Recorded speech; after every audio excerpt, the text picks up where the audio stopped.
The Nazis felt this was an ideal place to start a concentration camp. The list of who was going to be deported to these so-called labor camps came. There was such a sea of people all lined up. And then there were the Nazi guards with dogs, with shepherds. These shepherds, they were trained to kill. And they were held on a short leash, and if necessary, they were let loose on people. So you can actually see it in their face, how they felt, and like you could feel the emotions and put yourself in their place. And it's amazing to how they're able to talk about it after everything they've been through. The knowledge you can read out of a book is nothing close to the experience you gain from actually listening to somebody who's been through it.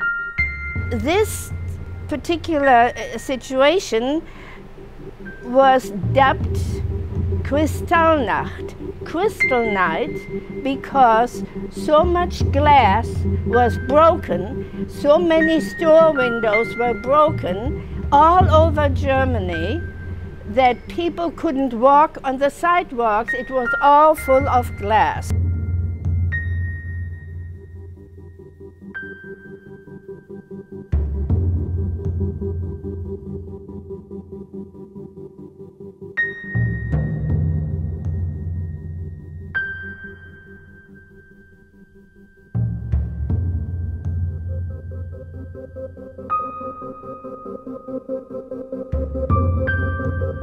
To me, they were not human. They had no conscience. They couldn't kill fast enough. It was hard to listen to these stories because you just are surprised and amazed about how harsh people can be. Having a speaker who actually lived through the Holocaust, there's something about it that you can put yourself in their shoes. There's something more personal about it. We kind of live what they went through, and there's really nothing that can replace that. You can't even imagine how much pain they went through and how much suffering they went to, and they're still here today, able to share the stories with us and tell us how harsh it is and make us not forget like the brutality and the harm. If you had to count how many people you've seen die, like, would you be able to? I couldn't even count them all. Because especially in Auschwitz, in Birkenau, in the camp, those camps were filled to the brim. And you see, the thing that is so important to understand is it didn't come out of nowhere. The first thing the Germans did when Hitler came to power is kill their own people. Anybody who was mentally or physically handicapped, especially children, were euthanized. That means they were killed. When Ursula talked about euthanasia and the German soldiers killing kids that were imperfect and that had, hereditary diseases and all that, I was shocked to think that anyone could be able to do that without any remorse. I don't think what they did a normal human being could really do. She, on her first day going into Auschwitz, she witnessed someone getting killed right before her eyes. I don't understand what motivated these people. I totally put myself in her shoes as if it was happening right before my eyes, and I got depressed. I mean, it's something that you never want to see in your life, and she lived through it. When Ursula talked about her first day at the camp and how the women and men were separated, her brother and father were taken away from her. And we all had to line up in fives, and the SS was screaming, men and women separate. It just kind of made me put myself in her position and opened my mind into different situations, how I should cherish and value the people around me, because you never know when they're going to be gone. Did you know that was going to be the last time? No, I did not. I had no idea what we were facing. I had no clue that they were killing people in Auschwitz. Only realized it after I came into the barrack, and that first night when the sky was lit up from the crematoria.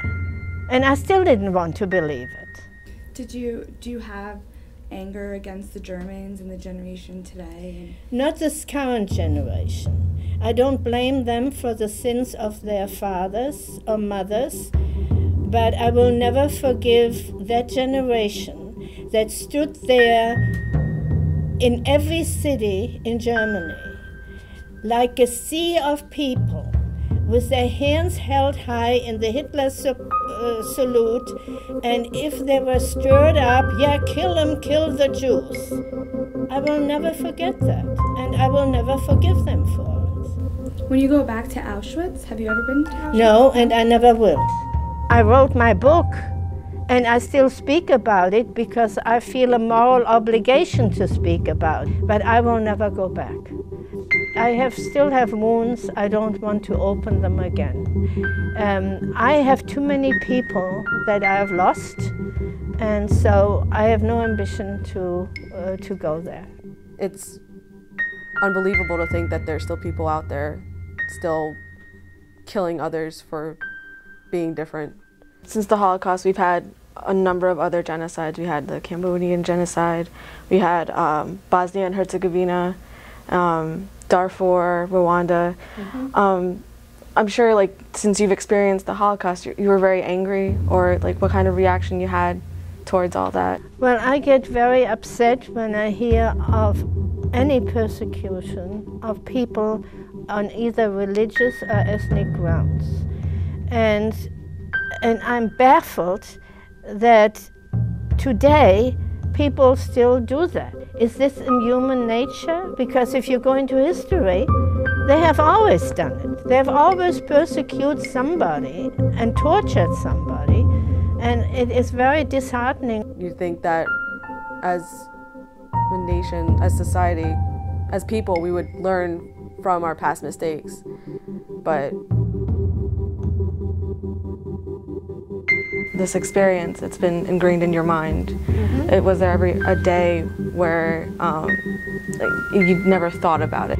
I don't live the Holocaust from morning to night. We didn't raise our two sons to live the Holocaust from morning to night. They know exactly what happened to us and many people in our family, but I just have that kind of a disposition, always did have. It was my parents' disposition to be forward-looking and not to be looking backwards. Even though so much terrible things happened to her, she never let it overtake her life. She managed to have a very happy life since the Holocaust, and it teaches me that there is a future for you, and you just have to keep reminding yourself about that. When I listen to Ursula's story, I can't even believe that she's right in front of us. Like, she experienced everything they went through herself, and the fact that she made it through it alive and made it through it for us to hear about it today is amazing. I think students don't tend to think about current genocide, but classes such as this Holocaust class bring it to life and put it straight in front of you so you can realize that it's current history and not something that is going on a million years ago. Hearing these stories help us prevent these things from happening, and knowing that it has happened in the past and it's still happening now, like, there has to be something done, and it just makes our generation more aware of what's happening and more aware of something that you can prevent or something that you can speak and have a voice towards. We need to be aware of what's going on around us, not just what's going on in our own personal lives and our country even. We're the future, you know? We also need to learn from our past mistakes. You know, we can't forget the Holocaust, we can't forget the Bosnia and Herzegovina, we can't forget Darfur. If we learn from that, we can make our future a lot better. We can stop the genocides.